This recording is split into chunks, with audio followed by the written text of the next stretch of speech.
Smoke curls from the fallen backpack before a roll call, and the nearest desk starts coughing hard. A student points at the smoking bag, while classmates freeze and look to you for movement.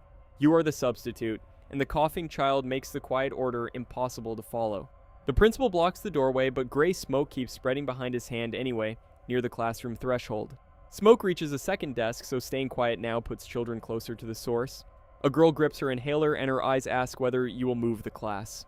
You open the door without permission, choosing the hallway over the principal warning today while students follow. Students spill into the hall, while the blue bag keeps smoking behind them inside near the open doorway. The principal points at you, and the hallway starts treating you as the problem instead. A coughing student bends near the lockers, turning the evacuation into a visible emergency. Students bunch near the stairwell, so you hold them back from the narrowing smoke line. You count aloud while the principal watches, and one student is already missing from line beside the lockers. The empty gap in the line proves your first count failed in front of everyone. A boy near the restroom points through smoke, and the missing name becomes real now. The principal waves a roster at you, but the bathroom hallway stays gray and unsafe. A taped classroom door traps the smoke inside, leaving one exit believable for students beside the blocked room. You place the line behind an aide, then step back toward the missing student. The principal blocks the restroom corner, so you choose the student over permission again at the smoky corner. The abandoned lunchbox on the floor proves someone went this way during the panic beside the restroom wall. You move 3 panicked students behind the aide, freeing your hands to search safely before the hallway shifts. The courtyard is waiting, but the missing student keeps the class unfinished outside to beyond the school doors. Smoke slides across the school front, showing parents this is not a drill anymore across the front windows. You count the line outside, and the crying child exposes the empty spot again near the safety tape. Malik sits alone at the nurse bench, coughing while adults argue across the tape. The nurse checks Malik, and the principal suddenly runs from the parent lane toward you. A parent asks where the owner is, and nobody answers fast enough to calm her. A car stops at the curb, pulling more eyes toward the smoke and school doors. From the office window, the hidden camera shows every shortcut the principal wanted buried. You lead students around the tape, keeping the line outside the danger zone past the basketball lines. The principal demands everyone return, but the students stare at the smoking doorway behind him. The custodian hooks the blue backpack away, proving nobody should touch it with the hands beside fallen chairs. The carpet mark stays dark, making the first report look too clean for this room.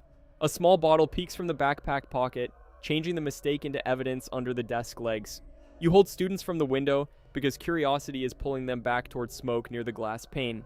The principal orders the custodian forward, but the blue backpack still smokes beside him beside the doorway tape. The custodian backs away, leaving the principal's story with no helper and no cover in front of witnesses. Malik sits shaking, and the nurse points to where he moved during evacuation near the bench rail. The principal and nurse argue across the tape, and your line keeps watching silently as parents gather. Parents arrive at the fence, turning the missing details into public pressure fast along the fence. The secretary sees the crowd through glass, and the office stops feeling private behind the office desk.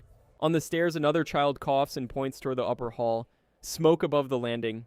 You block the stairwell, choosing the safer line over a faster route upstairs while the class waits. Students move across the court, while responders appear behind the building with tape across the painted court. The playground smoke spreads, making every shortcut look worse for the trapped groups near the playground fence. Malik answers the nurse, giving you one clear name to protect from blame beside the medical bag. The office window frames the whole courtyard, where witnesses outnumber excuses by noon behind the secretary desk. Students run from the classroom toward the safe line, and the second evacuation becomes impossible to hide. Another class reaches the door, turning your small line into a crowd problem inside the classroom doorway. You keep the tape between students and smoke, even as teachers rush past near the classroom carpet. From the office, the principal sees the courtyard has already learned too much from behind glass. Parents crowd the gate, and their phones start recording the delayed response outside beside the metal gate. A tablet shows the school map, making the blocked route obvious to everyone nearby on the hood. The crowd points toward the gate, and your count becomes the only steady thing. The principal meets parents outside, while students behind him look for your signal behind the tape. You hold the roster by the fence, keeping the same line together under pressure near the school gate. Students line up at the wrong door, and one boy starts drifting away near the bus lane. You catch the drifting boy, pulling him back before the gate opens wider by his backpack strap. The principal and nurse stand by the line, but the questions keep multiplying near the nurse sign. The nurse confirms Malik moved during evacuation, making the blame shift again publicly at the taped bench. The bag owner watches the principal point, and the office doorway becomes a trap. Buses wait outside, but no one can dismiss students while the count is broken. The principal faces parents, and every phone turns his quiet plan loud across the courtyard. A responder seals the doorway, proving the backpack scene is now official evidence near the damaged room. The custodian shows the stained cloth, and the principal loses another excuse beside the mop bucket. The principal displays a tablet, trying to control the story before you speak before the cameras. Security footage waits on screen, and the hallway timeline no longer belongs to him. The secretary points at the monitor, seeing the moment the count changed beside the phone. You enter the office with the roster, and the principal's silence becomes a choice.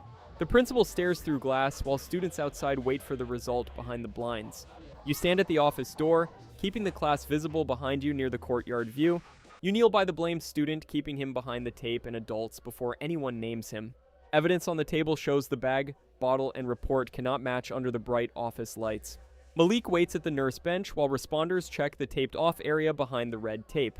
The supply cart blocks the hallway, proving the cleanup is still spreading there near the blocked lockers. Students run from a blocked corridor, so your safer route becomes urgent past the supply cart. The empty hallway stays taped, marking where nobody should return yet today after the alarm stops. The custodian sweeps around the tape, careful not to move the marked mess around the wet floor.